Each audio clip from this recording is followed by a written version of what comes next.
ఖచ్చితంగా హిట్ అయింది. సో అది కనుక హిట్ అయితే ప్రభాస్ గారి ఫేమ్ ని డామినేట్ చేయొచ్చా మహేష్ బాబు గారు? ఎవరి ఫేమ్ వాళ్ళకు ఉంటది, అట్లానే డామినేట్ చేస్తారని చెప్పలేము. అంటే మన తెలుగు హీరోస్ లో ఇప్పుడు ఎవరికి ఎక్కువ ఫేమ్ ఉంది అనుకుంటున్నారు? ఎక్కువ ఫేమ్ ఉందంటే ప్రభాస్ అనుకుంటున్నా నేనైతే, నా ఫేవరెట్ హీరో కాబట్టి. సో ప్రభాస్ గారు అనుకున్నారు. మరి ఒకవేళ మహేష్ బాబు గారి రాజమౌళి గారి సినిమా వస్తే మొత్తం తెలుగు ఇండస్ట్రీ పరంగా ఎవరికి ఎక్కువ ఫేమ్ ఉంది అంటే మహేష్ బాబు గారికి ఉంటది అని అంటున్నారు.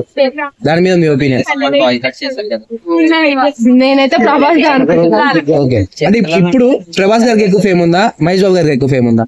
ఇప్పుడు అయితే మహేష్ బాబు గారిది ఉంది. వచ్చే మూవీ దాన్ని బట్టి ప్రభాస్ గారికి ఎక్కువ అవుతుంది ఫేమ్. ఓకే, అంటే ఇప్పుడు నార్మల్ గా పాన్ ఇండియా సినిమాస్ ఎక్కువగా ప్రభాస్ గారు తీశారు, మరి మహేష్ బాబు గారు తీయలేదు. మరి ఎవరికి ఎక్కువ ఫేమ్ ఉంది అనుకోవచ్చు?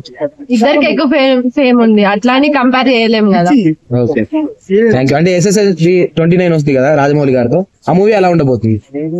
బ్లాక్ బాస్టర్ అనుకుంటున్నాను, థియేటర్ హిట్ అవుతుంది అనుకుంటున్నాను. ఓకే, ఒకవేళ మహేష్ బాబు గారి సినిమా అది హిట్ అయిన తర్వాత, ఆ సినిమా రిలీజ్ అయిన తర్వాత, సో మరి ప్రభాస్ గారి కంటే ఎక్కువ ఫాలోయింగ్ మహేష్ బాబు గారికి ఉండొచ్చా?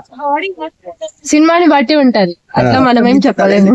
ఓకే, అంటే ప్రభాస్ గారు చాలా పాన్ ఇండియా మూవీస్ తీశారు, మరి మహేష్ బాబు గారు ఒక్కటి కూడా తీయలేదు. సో ఒక్కటి తీస్తే ప్రభాస్ గారు అన్ని సినిమాలకి కంపేర్ చేయొచ్చా?